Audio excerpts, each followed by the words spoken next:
মসজিদে যতক্ষণ বৈশা থাকে এক ফেরেশতা ডাইনে বৈশা চোখের পানি জড়াইতে থাকে, আল্লাহুম্মা গফিরলা, আল্লাহ আরে মাফ করে দেন না। আল্লাহ বলে তোরা তো আইলো গেল কি, আপনার ঘরেই তো বয়ে রয়েছে, আমাকে জিজ্ঞাসা করেন কেন তোর দিলে এত ব্যথা কেন? আপনার ঘরেই তো বয়ে রয়েছে, বন্দা তো আপনারই সৃষ্টির সেরা, তো আপনিই বানাইছেন। ও যদিও না কান্দে তো আমি ওর পক্ষ হয়ে একটু কান্দতেছি, অসুবিধা কি? আরেকজন বলে আল্লাহুম্মা আরহাম আলাইহি, আল্লাহর উপরে দয়া করেন না। আপনার ঘরে বসে রইল, তারপরে যদি দয়া না করেন তো বাজারে গেলে করবেন, ওটা তো দয়ার জায়গাই না। কি করে না করে না দোয়া?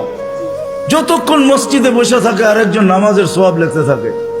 আল্লাহ বলে ঘুমায় তো রইল, তুই নামাজের সওয়াব লেখোস না কেন? ঘুমাইলো তো আপনার বাড়িতেই ঘুমাইছে, আর কোথায় ঘুমাইছে? সওয়াব লিখবো না তো লিখবো না কেন? এটাও ফেরেশতা চালায়। আপনি ভাবেন শ্বাস প্রশ্বাস এমনি নেন? কন্ট্রোল রুম আছে, কন্ট্রোল রুম। হ্যাঁ, হাবায়েক ফি আখবারিল মালায়েক কিতাবে আছে, জালালউদ্দিন সুয়ুতী রহমাতুল্লাহ আলাইহি লেখা। যখন শ্বাস নেই তো ফেরেশতা বলে আল্লাহ আমসিকা ওয়াতরুক, বন্ধ করে দিব না খোলা রাখবো? আল্লাহ 1,60,000 বার মেসেজ থ্রো করে, অটো উতরুক আলী আবদি আজাল, খোলা রাখ, সীমা রেখা দেওয়া আছে। যেদিন সীমা রেখায় আসবে ওই দিন বলবো টানবো তো আর ছাড়তে দিবি না, ছাড়বো তো আর টানতে দিবি না।